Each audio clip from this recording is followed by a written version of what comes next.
Good afternoon, everyone. I hope everybody's having a fabulous Thursday out there, and welcome to Conversations with Shawna show. I'm so excited, as I always am, with my guest today. And before I introduce you, though, if you are coming in from Empower Women, Women Empowering Women group, click on the StreamYard link so we can see your comments and say hi when you're live. Let us know where you're coming from. And for those of you on the replay, give us a hashtag replay so we can shout out and say hi. And for those of you who I have not met before, my name is Shawna Roche, and I'm a transformational coach. And I work with my clients to help them through fear, doubt, and uncertainty into love, expansion, and possibilities. So, welcome again to the show. And I'm so excited to introduce you to today's coach, Donna Tosky.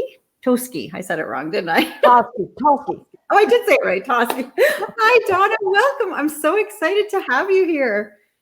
Yay, great. Yeah, I'm excited to be here. I think I've been on once. Have I been on once before? A long time ago. Yeah, when I was doing my other interview series. Yeah. Right. Yeah. So I'm glad to be here. I specialize in the area of relationship and couples, couples communication. And, that's just such a huge field. So, one of the things I thought I would talk about today is attachment. Yes. And attachment theory and attachment styles. And here's the thing, you might have some viewers who know all about this. That's awesome. But you know what? I'll bet you have more that don't. Yeah, exactly. And before we dive into the topic, can I just take 1 second? Because I just want to introduce you, girl. Oh, great. Yeah. I just want to know, I'm like so excited to dive in. I know we both are, but I just want our viewers to know that Donna, as I was saying, she's a couples communication and strategist, as well as a consultant.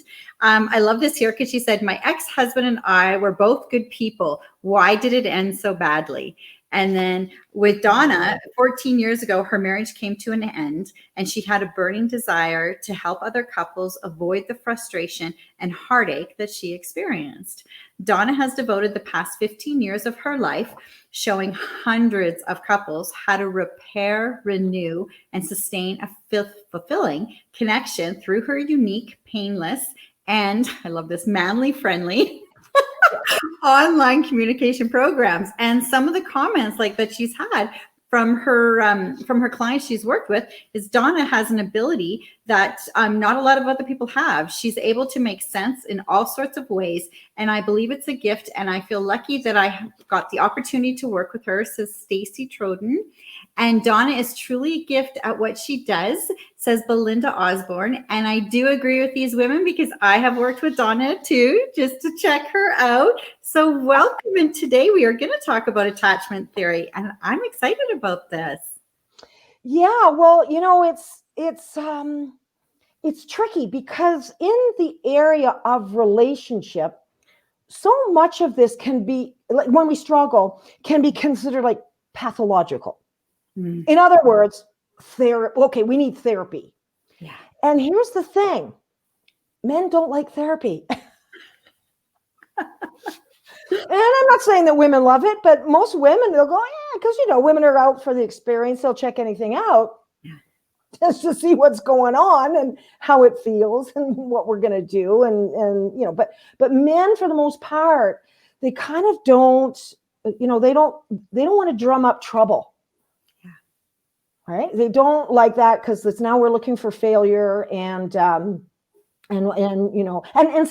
when we look at the area of attachment, so what I mean by attachment is like when you are a baby and you go, wah, wah, wah, either somebody comes for you to help you or they don't. Right? And so you often, any of your viewers, like you will know, and even yourself, I don't know if you've gone to therapy or couples therapy, one of the first things that therapists will do is they want to dig into your childhood. They want to know what was the relationship like with your parents? Were you safe and secure, right? That's what they're looking for. And what they're looking for is attachment, is what is your attachment style? How was the connection between you and your primary caregivers?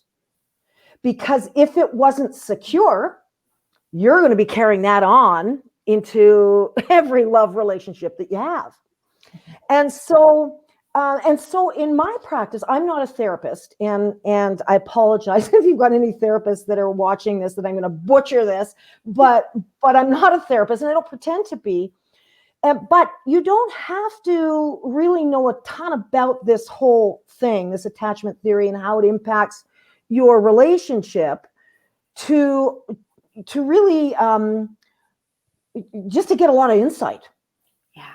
Because I noticed, I started to notice like there would be some common threads where there would be the couple where one partner was like, oh my God, my it's usually the men. They'll say, oh, he's not emotionally available. Yeah. Never wants to talk about feelings. Doesn't give me enough attention. And when I talk to the man, it's like, oh wow, she's just way too needy, poor self-esteem. She's hanging on, like this. And it's interesting because even before we went live here, hey, you and I were talking about how we will express or we will pull in the perfect partner for us to heal something that we could use some healing around. Exactly.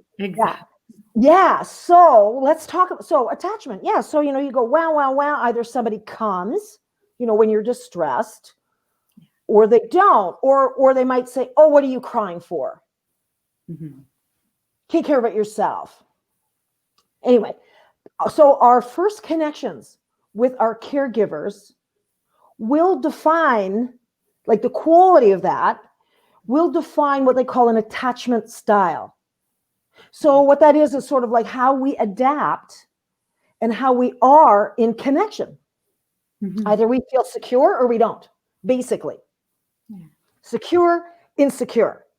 So what we're going to do is I'm going to do a quick little quizzy here.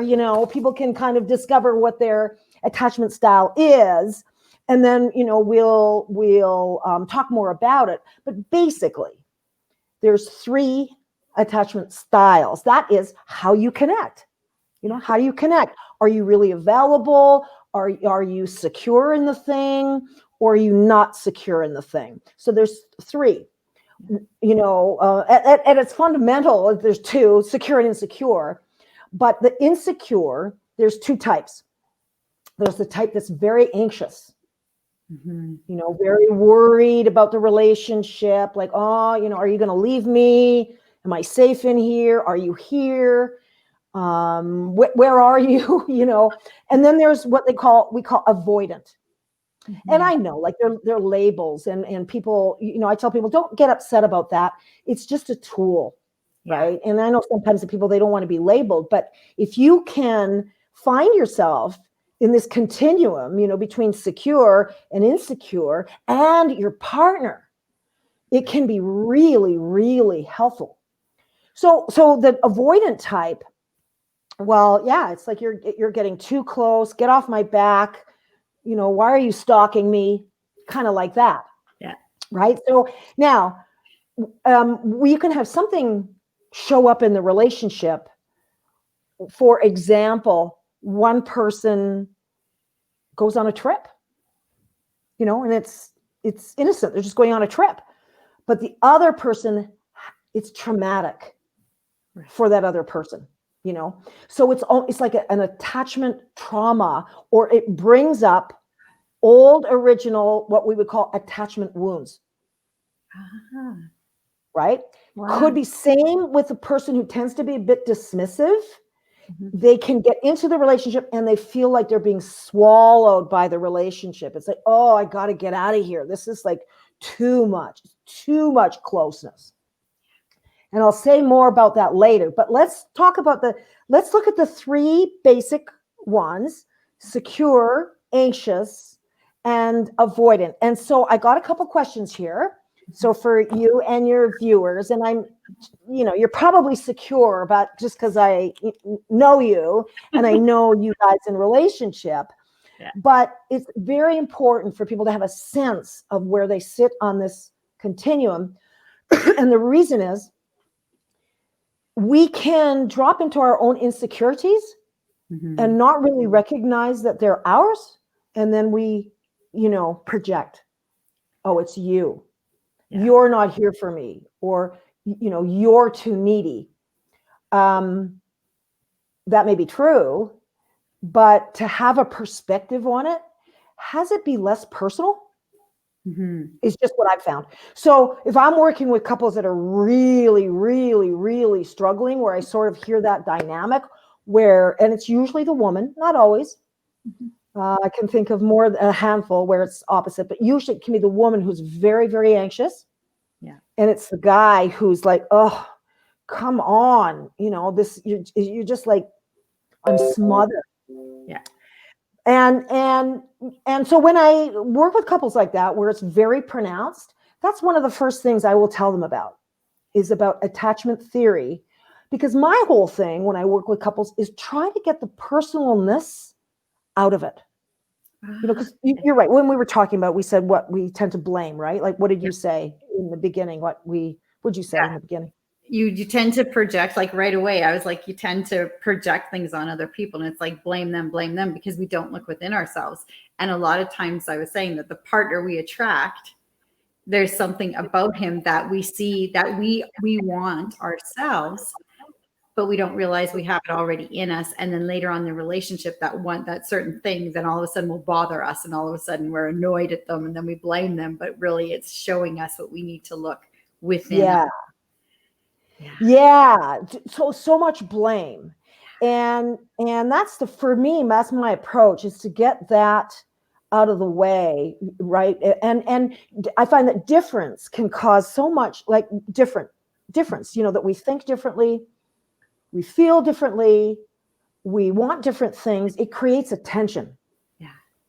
And it's our inability to hold this tension that gets us.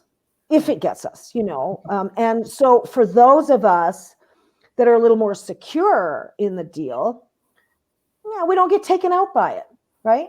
So, okay, so if your people have get a pencil and a little piece of paper or something, or even, keep track on your fingers, and you will likely recognize yourself.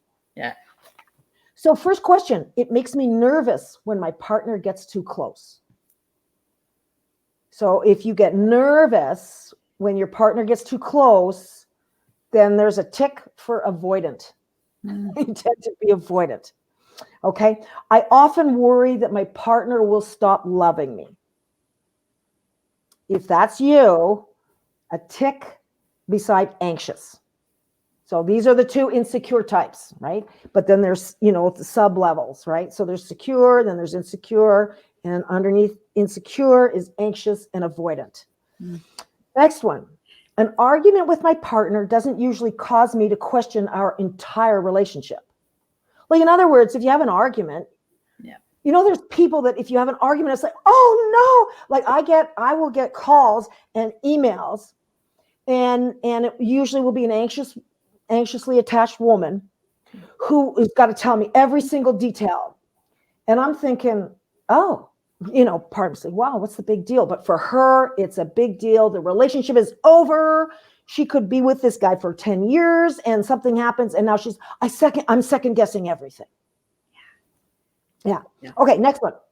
When I show my partner how I feel, I'm afraid that he or she will not feel the same about me. So that's anxious. The tick for anxious. I find it difficult to emotionally support my partner when he or she is feeling down. So it can be sort of like, well, take care of it. Take care of it yourself. All right. What are you coming to me for? Yeah. And so what I want your viewers to do is to also to notice, like, not just their attachment style, but their partners. Right? Because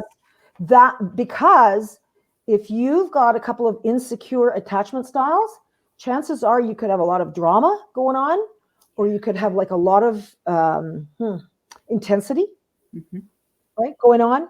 And a lot of people like that. They actually can get addicted to that. But the thing is, it really, like, they get addicted to the adrenaline. But the thing is, I mean, if you want, here's what we all want. We all want safety and security in the deal. Yeah. That's what we all want. Yeah. and nobody goes in there malicious and they're going to screw their partner around. Like nobody does that, right? So it's good to understand what's going on. Okay. I don't feel the need to act out very much in my romantic relationships. You know, I'm good. Yeah. That's secure.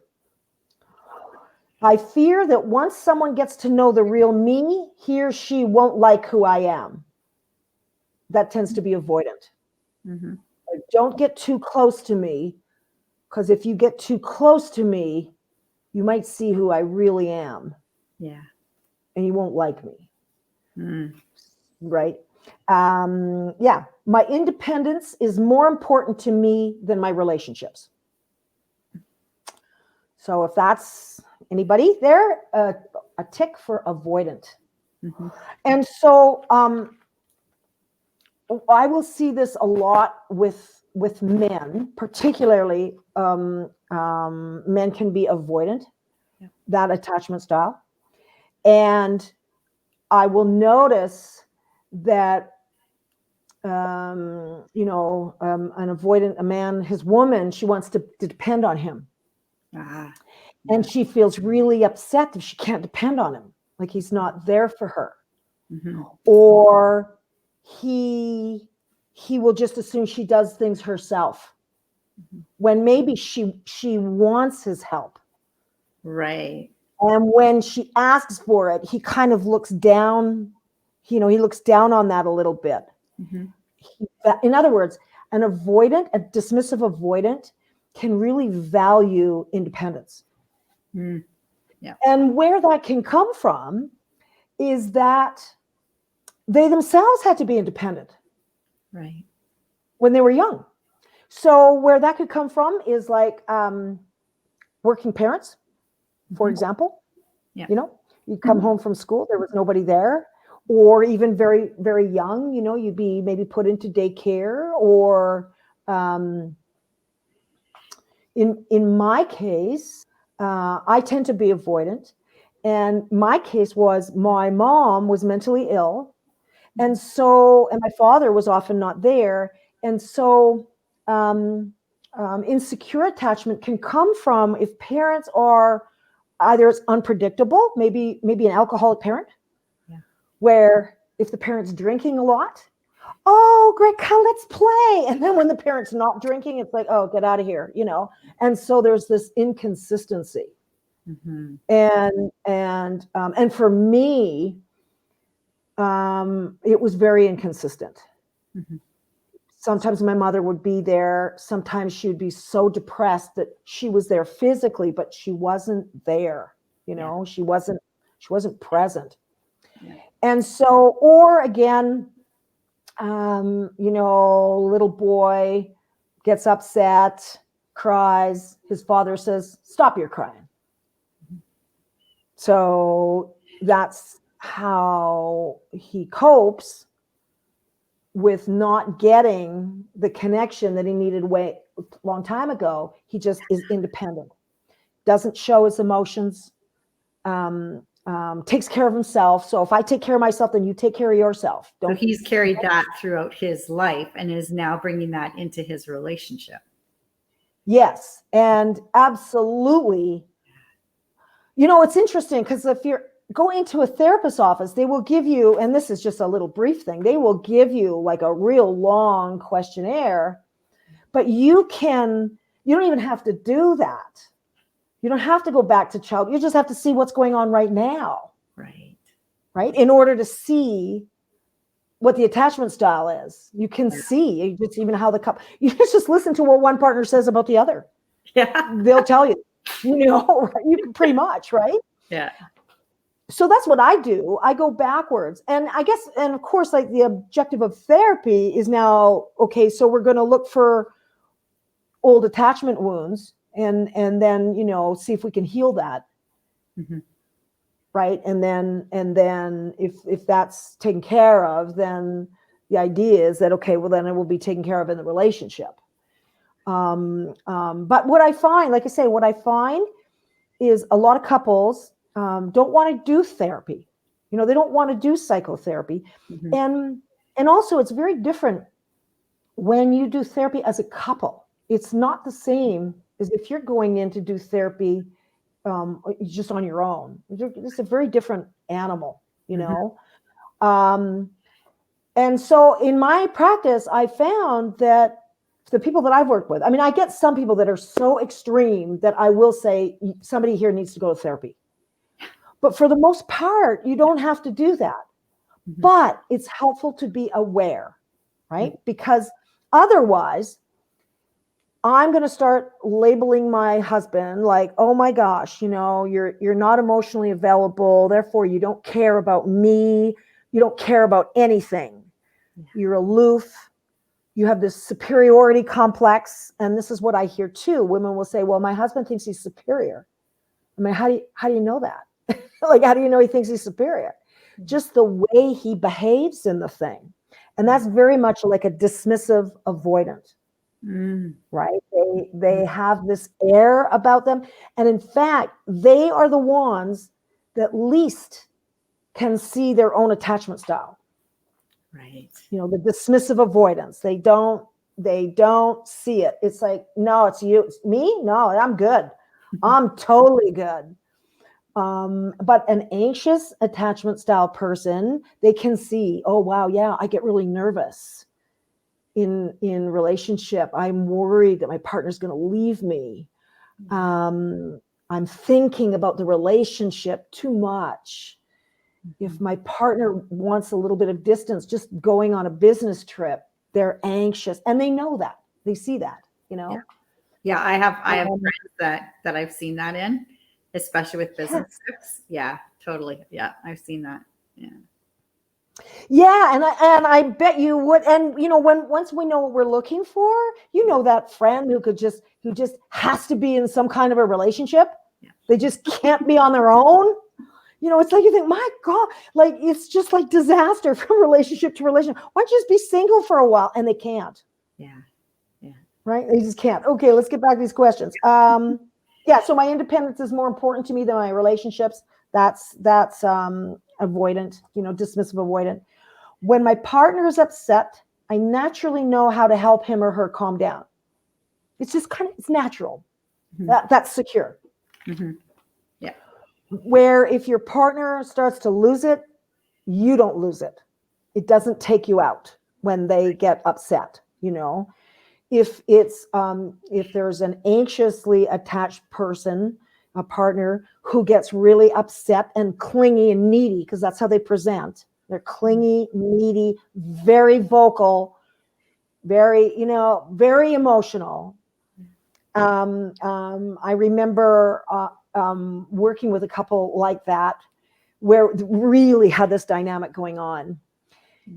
And she would cry about just about everything.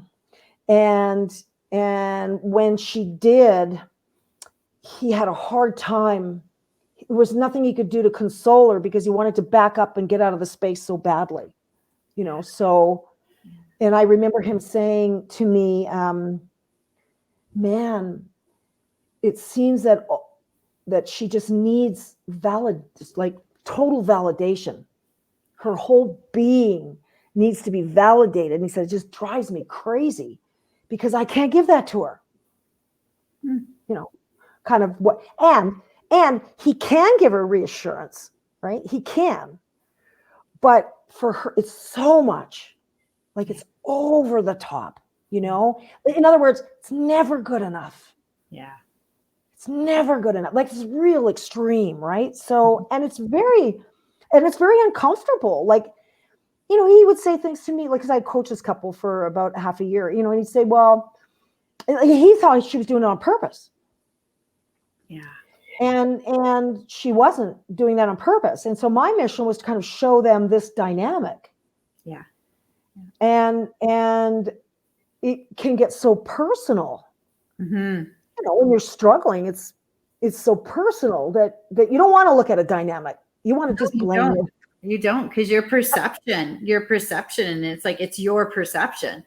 And so it's so powerful because it's how you see it, and they don't see it that way at all.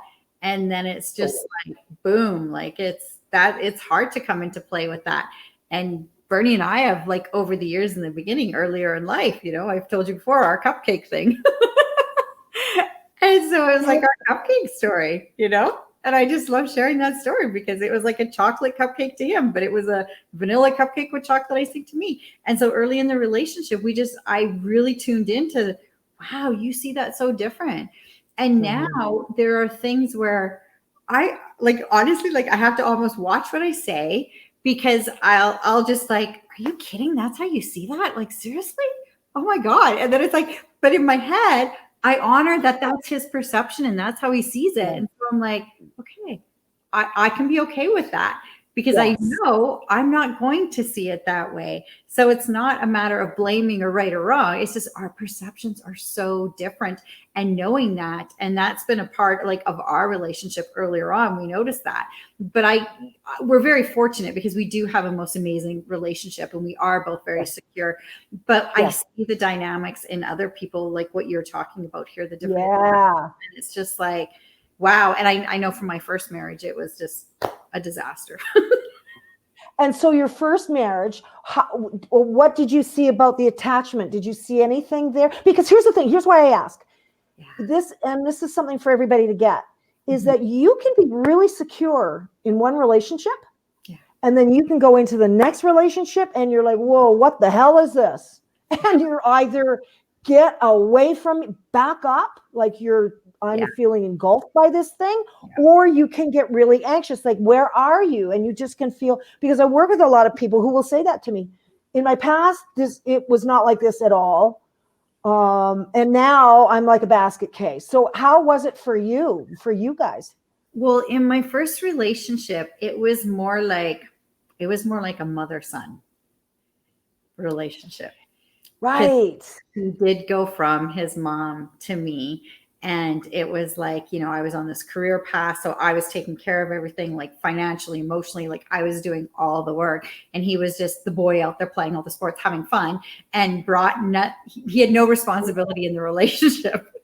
So for me, it was hard. It was really, really hard, because I fell in love with him, or I thought I fell in love with him. I wasn't really in love, but what I really liked about him in the beginning was he was so playful and he was so much fun. Because and isn't that interesting? And then that's what kind of got you. So that's what you mean by drove you crazy. A little too carefree for too long. Exactly. Because my very first relationship, I was 19. I was engaged at 19. He beat the crap out of me, and I called the wedding off 6 months before because I just wasn't going to marry him. No, a different guy. So that was my first go around. Bernie's my third. And so I didn't marry the first guy. And then the second guy, I married him because he was young and he was fun. And I thought, he'll never hurt me. He'll never beat me. And so I married him because he was safe. I wasn't in love with him. I just thought he was safe and he'll never hurt me. And that's what I wanted. And through that, I became very strong, very independent. I even took martial arts. Like, I just became this little powerhouse within me that I didn't need him to give me the power, because he was so busy being a kid and having fun. And that was great. But as I was growing, he wasn't growing with me. And then I was just like, I can't deal with you anymore. Like, it's like, I need you to be responsible. I need you to do this. I need you to do that. And so I was putting all this stuff on him that he wasn't capable of being. And so that at the end, we were like here on two different playing fields. And that's where I realized, like I said, what I loved about him in the beginning, the funness, I hated in the end. So that was, and what I was looking at was reflecting back to me is I forgot how to have fun. I somehow lost that within me, and I became this serious hard ass career woman that I was like, we got to do this. We got to build this. And I became so driven that and he became more the other way, and it just totally pulled us apart. And so then when we got divorced, and then I was working for 5 years, and Bernie and I were best friends for 5 years. And so that's how our relationship started, is we were best friends. And so which is a nice way to start, I think, because there's no, you don't have sex in the picture. You don't have any of that stuff. You're just friends. And you get to see each other, because what we can do now, it goes, when we start up, we can be so inauthentic. Right. Exactly. Yeah. And I I think it was like the first few days I met Bernie, because we worked at the same office, he was served with divorce papers. So it was like, and he was going through his crap with his ex. So it was like, I was there as a friend for him. And then years later, when I went through my stuff, and I worked with all men, and it was like these three guys were my best buddies. It was like Bernie, Bruce and Rhodey. They were my buddies. They helped me get through all of it. And then through all of that, 5 years later, Bernie and I ended up getting together. So we were there for each other in pivotal moments, and it just grew from there. Yeah. Yeah, it's pretty neat. What I see in your second relationship, what I see is what you guys had your polarity switched. Yeah. Right? Where you now you were taking care of everything. You were in the producer position, you were in the masculine position. Yeah.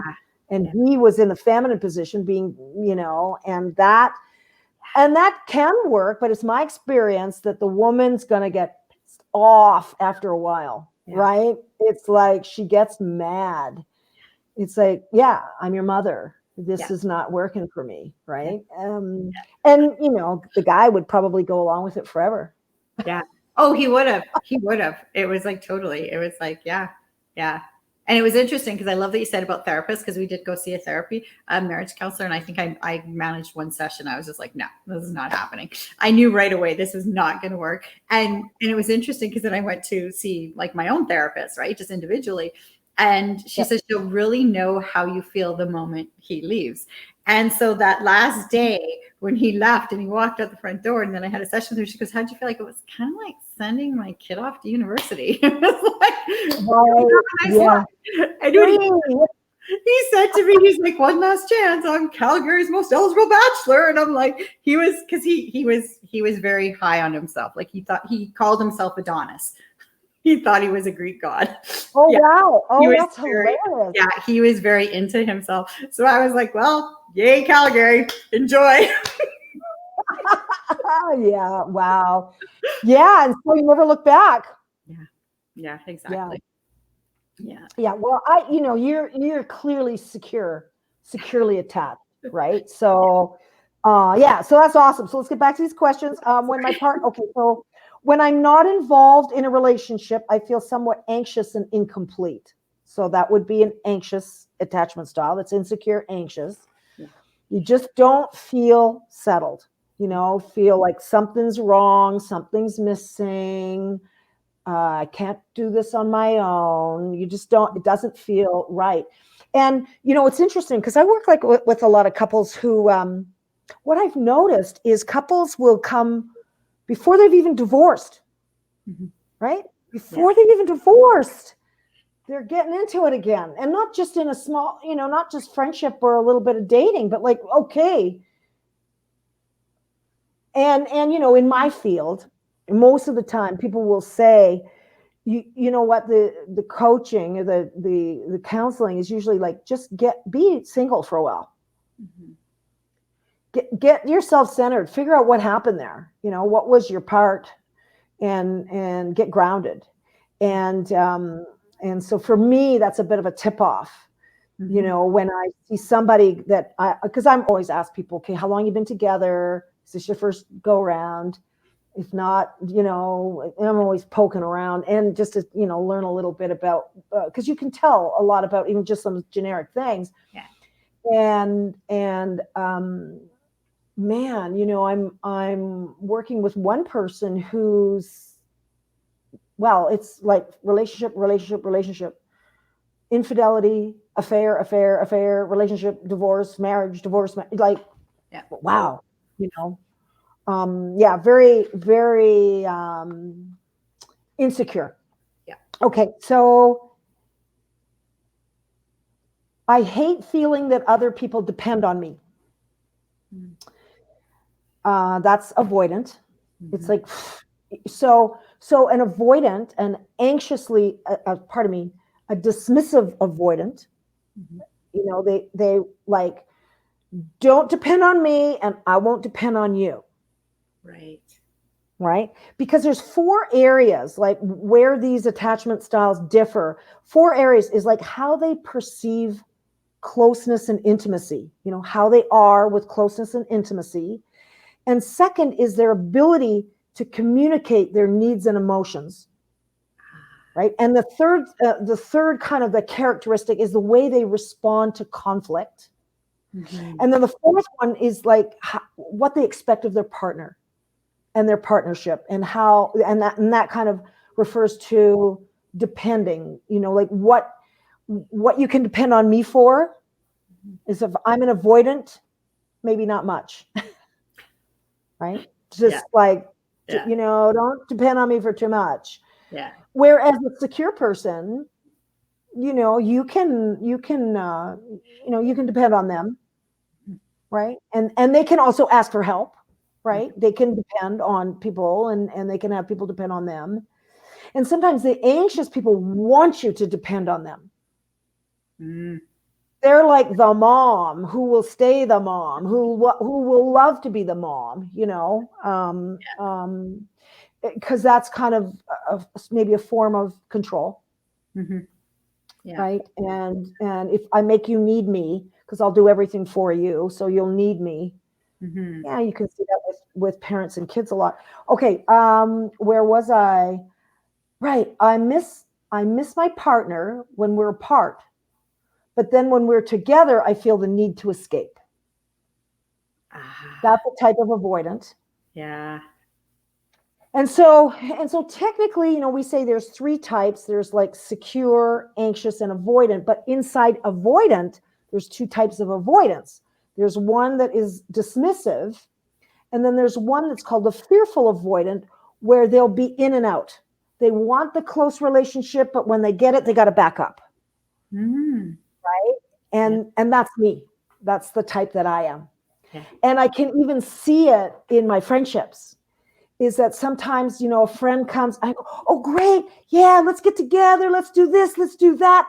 And then all of a sudden when it comes time, I'm saying, oh my God, leave me alone. And I didn't know what that was before.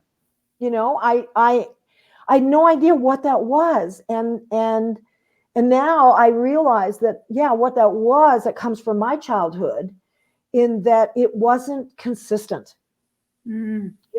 My mom being there for me, sometimes she was there for me, sometimes she wasn't. So and another term they will use for this is like disorganized attachment. It's disorganized. It's like, sometimes you want closeness, then you don't want closeness, right? Whereas a dismissive avoidant, they're one way. Yeah. Get back. Right? Anyway, okay. So I have little difficulty expressing my needs and wants to my partner. That's secure. Mm-hmm. We find that an anxiously attached person, they're really telling their partner, I need this, I need that. They have no problem. Yeah. We need to resolve this conversation. That's the person that will chase the other person around the house, to get some kind of resolution. Yeah. They have no problem asking for what they need, right? So there's that anxious person. And then the dismissive avoidant, and even fearful, like myself, maybe can have difficulty being in touch with what they need and want, or even their emotions, because they're kind of used to numbing out, because that was a way to cope. Right. Okay. So if someone I've been dating begins to act cold and distant, I'll worry that I've done something wrong. So that's anxious, right? Oh, it's, what did I do? Yeah. Yeah. It's me. In other words, it's all me. Yeah. It's not that they're just maybe busy or they're preoccupied. I make it about, oh no, they don't like me. They're going to leave me. That's, somebody who's anxiously attached is very nervous that their partner's going to leave them. Okay. I find that I bounce back quickly after a breakup. It's weird how I can just put someone out of my mind. When they bounce back, secure. It's not the end of the world. Yeah. If someone I've been dating begins, I said that one already. That's a duplicate. So anyways, so those are all my questions. And that kind of gives people a good idea. Yeah. You can pretty much see And I don't know, can you see any comments? Is there anybody here joining us live? I haven't seen any comments yet. Sometimes they don't come in till later too, so I can go back. Right. Yeah. Yeah. Yeah. Yeah.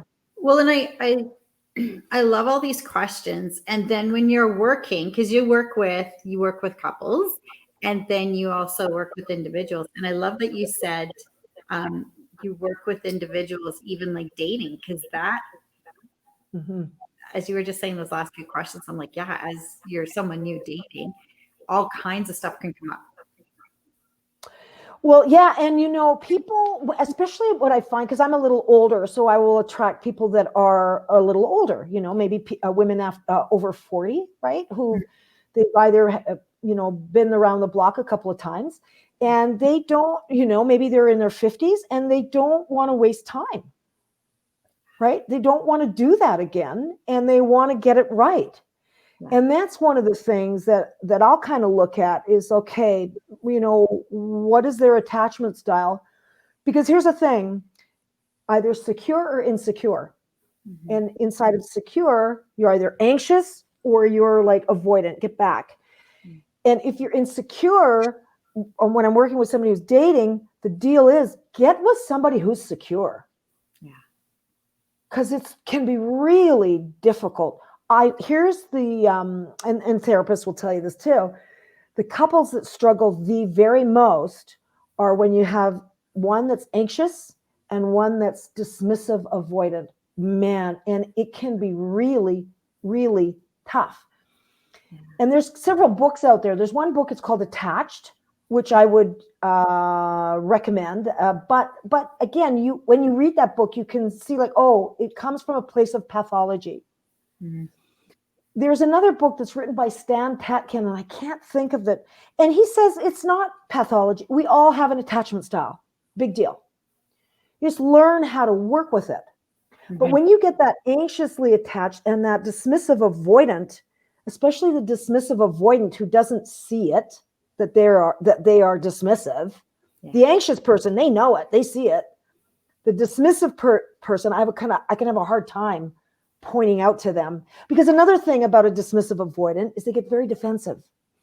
As soon as you try to point something out to them, they think you're criticizing. They're very sensitive that way, right? Yeah. Oh, you're putting me down, and then of course then they want to get away.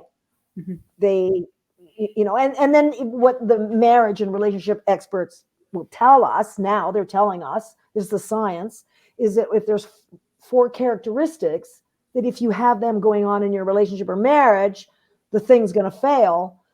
And one of them is criticism. Mm. And that's what we can do. If we have 2 different attachment styles that are insecure, we will tend to criticize.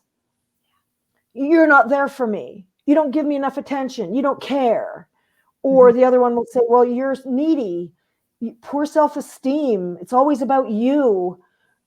Right? And so we start to criticize because we don't understand. And that's one of the reasons why I want people to understand this attachment stuff, because it's huge. Well, however it worked for you when you were a baby is how it's going to go for you when you're an adult. Now, having said that, if you get with a secure partner, you can heal, you know, that whole attachment, you know, if you going kind of like a series of dynamics that those same things show up, and then you get with somebody secure, because that's what happened for me. Yeah. Right? Is that relationship has been so healing for me. But I never saw any of this way back, you know. But yeah, it can be tricky working with 2 very, you know, anxious and dismissive avoidant, because it gets personal. So the 4 characteristics that if you have them present in your relationship can spell disaster: criticism. Mm-hmm. Second one is contempt. That's where it's like criticism on steroids. It's where you're really after the character, like, you make me sick. Yeah. You really are lazy. You really are negligent. You really are irresponsible, you know, and you might have felt that. My first right? go. Well, it was Yeah, was that your My, first one or your second? Well, my ex-husband. yeah, like the guy you're taking care of. Yeah, you start to feel contemptuous. It's like, oh my God, there's a part of their character now Yeah. that's getting you. And so no surprise that you guys split, because that one is the most difficult to overcome. Mm-hmm. And not to say that you have to stay in a relationship that's not going well, but if you wanted to, that would be the number one thing that you'd have to deal with, right? Is that contempt. If it's there, it's the toughest one. And then the third one is defensiveness. Right. And so what we find, and I know this is not Bernie, but mostly what I see is it's men who tend to be avoidant. Right. Right. And Bernie is probably secure, right? But my Jason too, he's not avoidant. It can be a little bit, right? But what I find is the dismissive avoidance. Those are like the strongest avoidance. They tend to be men. Honestly, in my practice, I've got less than a handful of women that have been that way, you know. So there's defensiveness, and then what the heck is the last one? Stonewalling. Mm-hmm. So stonewalling is like talk to the hand. I'm not talking. Well, that's dismissive avoidant, right? Yeah. So it's really important to get a handle on these attachment styles, what style you are and what style your partner is. Because if you are listening to this and you find that you've got a lot of struggle in your relationship, it may not be as personal as you think. Right. Even though, of course, it looks personal. Who else is in there? It's you and you and your partner, right? There's nobody else.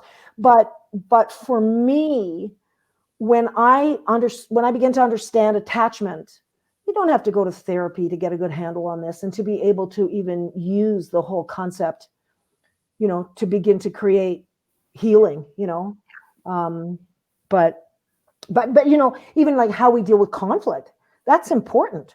Right? Yeah. How we deal with conflict. Now, an avoidant they don't want to go near conflict. Yeah, exactly. And that's going to be a problem. Yeah. Right? Because there's always going to be conflict. Yeah, exactly. And so it's just so helpful to have a little bit of a handle on this stuff, and even to communicating needs and emotions. When we can't communicate what we need, and we just shut down and take off and be alone, it's really hard. It's really hard on our partner, because they want to know, well, what can I do for you? Like, what's the deal? Yeah. But so that's the thing. And the four main areas, again, where this is going to show up. Okay, so if you're both insecure, and if you're listening to this, if you're both insecure, here's 4 areas where you're going to have difficulty, and you can do something about this, right? Especially when you know what to focus on. Yeah. First one is how you perceive closeness and intimacy. One will want more closeness, and it will sound like this: oh, I'm the only one that works on the relationship. I'm the one that goes to these courses. I'm the one that reads the books. You don't do anything. Right? That's where it will show up on is one will want to be closer, like, let's cuddle. No, I don't want to cuddle. Oh, they're just going to get needy. They want to be really close, and they will pursue. And the more they pursue, the more the other one distances.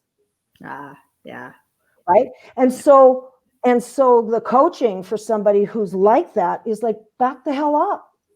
Yeah. Stop pursuing. You're pushing, stop pushing and back up, and then give some space for your partner to come back toward you. Otherwise, they're going to run. Yeah. And that's the experience, and that's when they come to me. My husband's always running away from me. Yeah, because you're pushing too hard on him. Back up. Yeah. And then the ability to communicate needs and emotions. That's the second area, right? And I'm telling everybody this because these are the areas that you'd want to look at. Right? If you are struggling, take a look and see, is one anxious and is one distant? Or even if you do have somebody who's really distant, right? Because that can be really, really hard. So, and often people, particularly men, like they have less neuroconnectivity from the emotional center of their brain to the language center. Right. Women, we're all over it. We could talk about emotions till the cows come home, but men are like feelings, mad, sad, glad. Mad, sad, glad. Yeah. Afraid, sexual. That's it. 5. Often I will say to Jason, like, so what are you feeling? He's like, feeling? I'm not feeling anything. I say, well, you want to tell me the next time you feel something? It's like, not really. I don't really feel. It's hilarious. But, and even to understand that is helpful. Yeah. So that women don't have to get all in a knot over it, because their guy's not talking about feelings. Yeah. Guys don't talk about feelings. Well, they might. If you do have a guy that talks about feelings a lot, chances are he's anxiously attached. Yeah. And you as a woman are going to feel like, get away from me. Anyway. And then the third way is responding to conflict. How we respond to conflict. Yeah. Very, very different. The anxious person wants to get in there and talk. Let's talk. Let's resolve it. Let's talk about it again. And then again. And then some more. And the avoidance, just like, oh my God, like, let's not have any conflict. What a fearful avoidant will tend to just shut down, and not even be able to speak. I'm working with a couple of people right now, both women, who get speechless, which is, that's different for women to get speechless. Yeah, exactly. All right.